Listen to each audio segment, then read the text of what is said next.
Hey folks, Chad Duplantis with Dennis in the Know, and today I just wanted a few minutes. This is Braden Hill from Dental Nachos. He's the director of sales for Dental Nachos.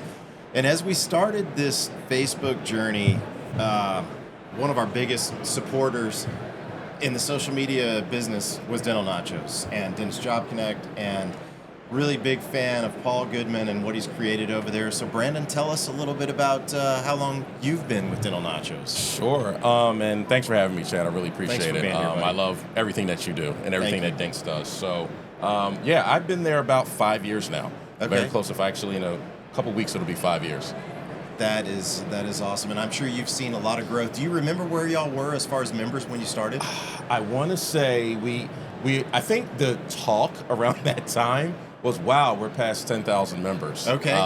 Around when I came on board. So I remember I was there for the push to 20, which Okay. was a huge deal. And then we just didn't know how it was going to keep blowing up from there. And it's been pretty consistent and pretty organic too. And what do you guys have now?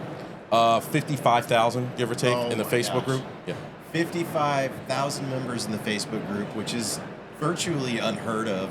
And the thing is that, we started this journey late. We're nowhere near 55,000. We can only hope to one day get there. But, you guys just do such a great job of engaging. So if I had to ask you, what's your target audience? Do you have one? So it's very interesting. So there's a couple target audiences. Okay. The main target audience is dentist, but Okay. it's every age and that's in our tagline. We help dentists Yeah. at every age and stage of their career. So if you are a dentist or you're another dental industry professional, you are part of the market. So the dentists pretty much are the most visible in our group, but we have the team members, we have the students, we have hygienists and office managers and other dental industry professionals that are not clinical. So it's really everybody that has a stake in the success of the dental profession should be in the group.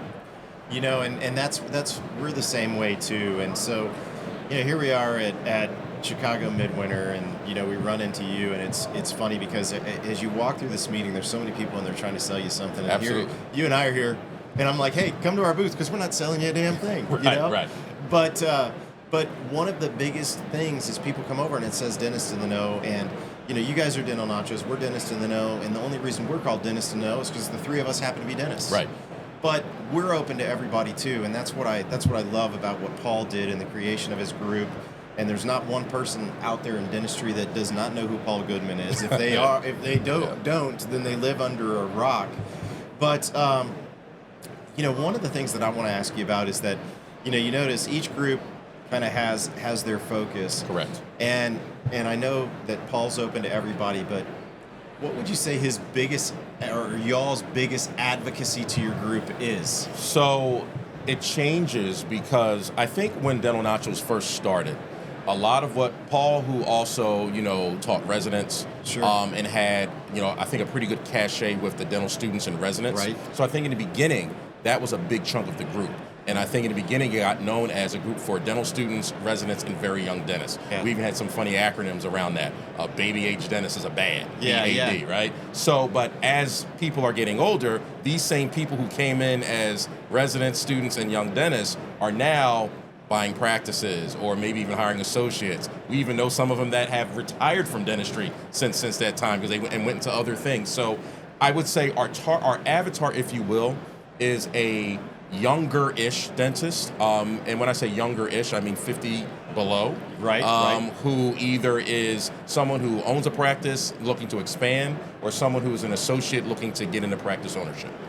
Yeah, and I love Paul's mission, and I hate to say against dental schools, but I'm going to say his mission to better Yes. dental schools and Yes. dental education, and that makes a lot of sense because I don't know. I think I followed Paul. Everybody always wonders what the hell a dental nacho is, But I think I followed Paul from the beginning, and I did not know that it started off as so many dental students that were in the group. But I just want to thank you guys for what you're doing for our profession, and we certainly have some great leaders to follow after. One thing that I'll also say about Paul's group is that Branden is a direct representation of Paul and what he wants to do in dentistry. And you've been there 5 years, so obviously you kind of like what you're doing. Absolutely, and I'll say something and piggyback off of what you said about the dental schools and kind Yeah. of explains kind of my why and how I got involved. So, as a person who is not a dentist, not clinical, didn't work in dentistry at all until I worked for Dental Nachos, my background is very diverse, but it all has to do with sales and business leadership, teaching companies and people how to have intelligent sales systems, programs, and people, and how to really create value to drive revenue. So that's what I do at Dental Nachos, and that's also what I teach people who are clients of Dental Nachos to do. The thing about the dental schools is this, like you said, it's not that Paul hates dental schools. No. It's that what he's trying to hold them accountable to is value.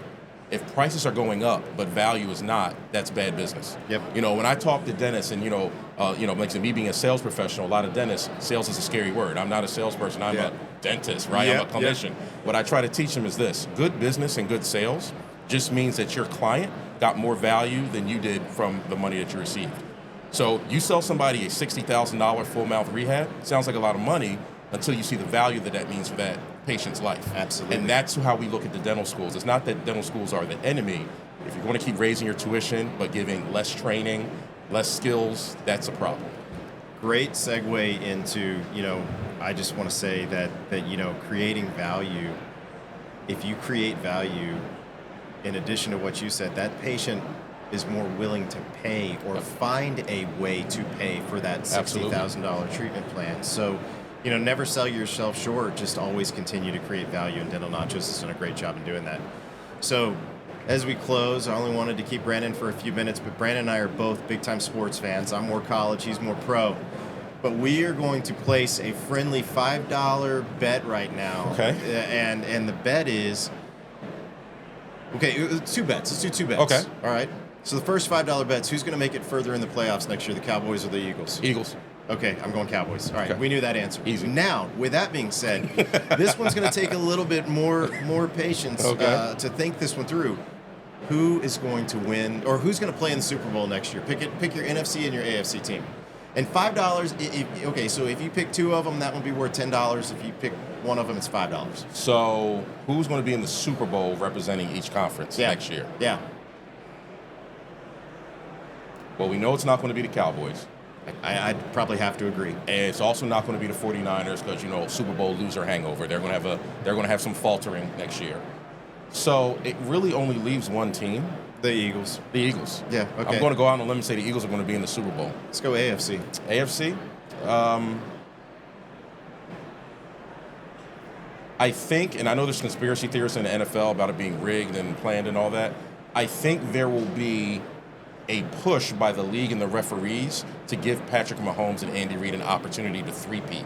It is going to be Eagles-Chiefs, a rematch of our Super Bowl. You heard it here first. All right?